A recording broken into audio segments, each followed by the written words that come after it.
ہم دیکھتے ہیں اور سنتے ہیں کہ مذہب سے بیزار، خدا کی ذات کے حوالے سے مشکوک، اپنی عقل و فہم اور سوچ کے پجاری، ہیومنزم کے پیروکار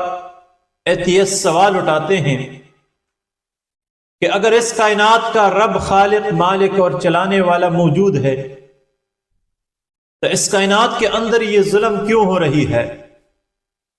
ہم دیکھتے ہیں کہ انسانیت کی قتل عام ہو رہی ہے، لوگ قتل ہو رہے ہیں، معذور ہو رہے ہیں، بچے یتیم ہو رہے ہیں، عورتیں بیوہ ہو رہی ہیں،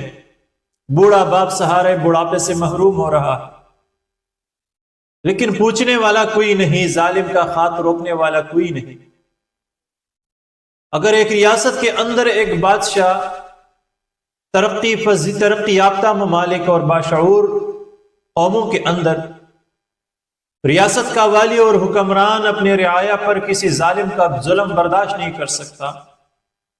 فوراً اس کے خلاف حرکت میں آتے ہیں اور ظالم کا ہاتھ پکڑ کے ان کو سزا دیتے ہیں، تو پھر وہ اللہ تعالیٰ اس دنیا میں ظالم کا ہاتھ کیوں نہیں روکتا؟ ایتھیسٹ سوال اٹھاتے ہیں کہ اگر انسانوں کا اور خصوصاً مسلمانوں کا یہ خیال ہے کہ ان کی دعاؤں کی وجہ سے، ان کی بددعاؤں کی وجہ یا ان کی بددعاؤں کی وجہ سے ظالم ہلاک ہوتا ہے اور مظلوم کی مدد ہوتی ہے، تو اس دنیا کے اندر لاکھوں لوگ ہیں، کروڑوں انسان ہیں جو خدا کو پکار رہے ہیں، آہ و بکا کر رہے ہیں، پھر ان کی دعا یا بددعا قبول کیوں نہیں ہوتی؟ ظاہر ہے یا تو ان کا خدا نہیں اور یا ان کے دعاؤں میں اثر نہیں، ان لوگوں میں ایمان نہیں۔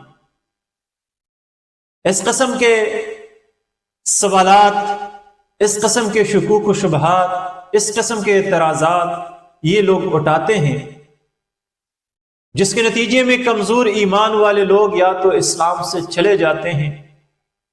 یا خاموش ان لوگوں کا ساتھی بن کر ان کے گروہ میں بیٹھ جاتے ہیں۔